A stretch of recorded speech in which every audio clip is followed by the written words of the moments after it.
Hello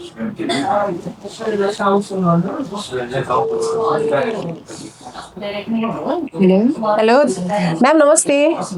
नमस्कार। नानीको visa आयो नि? हो नि। हो साँच्चै हो, भिजा आयो नानीको।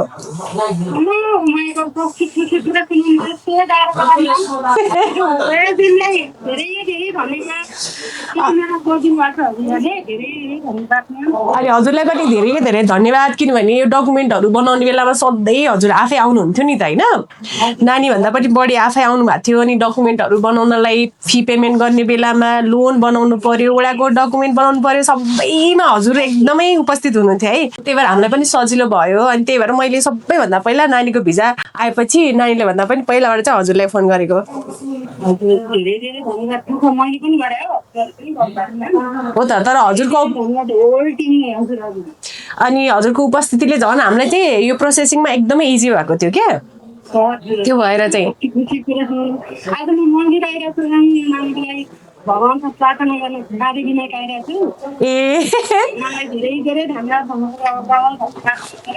हस् म्याम हस्, ल अब चाँडै लड्डु लिएर आउनु होला छोरीलाई लिएर है त। हस् हस् ल धन्यवाद। हस् हस्। म्याम अनि साइरा खड्काको भिजा आइरहेछ त।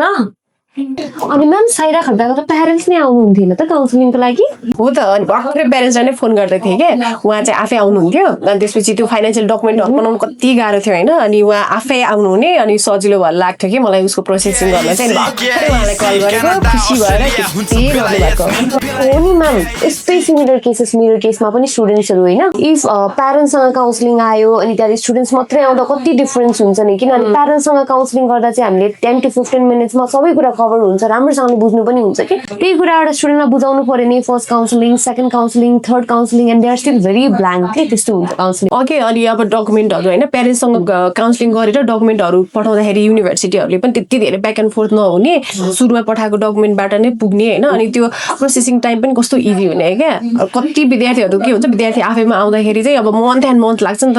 प्यारेन्ट्ससँग काउन्सिलिङ गरेको विद्यार्थीको चाहिँ कति चाँडै प्रोसेसिङ भए जस्तो फिल हुन्छ क्या है। हो नि म्याम। मलाई पनि कस्तो त्यो प्यारेन्ट्सलाई काउन्सिलिङ दिनु पायो भने चाहिँ उहाँहरूलाई पनि सेटिस्फ्याक्सन हुने कि लाइक हामीले राम्रोसँगले बुझायौँ भन्ने होइन। त्यसरी नै मलाई आफै पनि सेल्फ सेटिस्फ्याक्सन हुन्छ प्यारेन्ट्सलाई काउन्सिलिङ दिनु पाउँदा चाहिँ। अनि कि मलाई हाम्रो KIEC कति धेरै हाम्रो प्रोग्रामहरू हुन्छ नि त होइन, एजुकेसन फेयरहरू हुन्छ, कति थरी हुन्छ। र त्यसमा चाहिँ मलाई सबैभन्दा मनपर्ने चाहिँ हाम्रो प्यारेन्ट्स वर्कसप हो क्या। किनभने अब स्याटरडेको दिन पनि भयो होइन, प्यारेन्ट्सहरू फ्री हुनुहुन्छ, आउनुहुन्छ। अनि मजाले एकदम माइक्रो लेभलबाट काउन्सिलिङ गर्न पायो, बुझाउन पायो, डकुमेन्टको कुराहरू, कस्टिङको कुराहरू होइन। अनि त्यो प्यारेन्ट्सहरूलाई चाहिँ पछि प्रोसेसिङ गर्नलाई यति इजी हुन्छ होइन, एकदमै इजी लाग्छ क्या। त्यही भएर अब यो पर्सि हाम्रो हुँदैछ नि त 16 गते फागुनको 28 फेब्रुअरी होइन, त्यो दिन। सो म त एकदमै एक्साइटेड छु। त्यो दिन चाहिँ मलाई अति नै रमाइलो लाग्छ। अनि प्यारेन्ट्ससँग म इन्टरेक्ट गर्नको लागि so I'm very very excited के। अनि यस्तै गरी त्यो फोन गर्न नि मजा आउँछ भिजा लगाइसके पछाडि।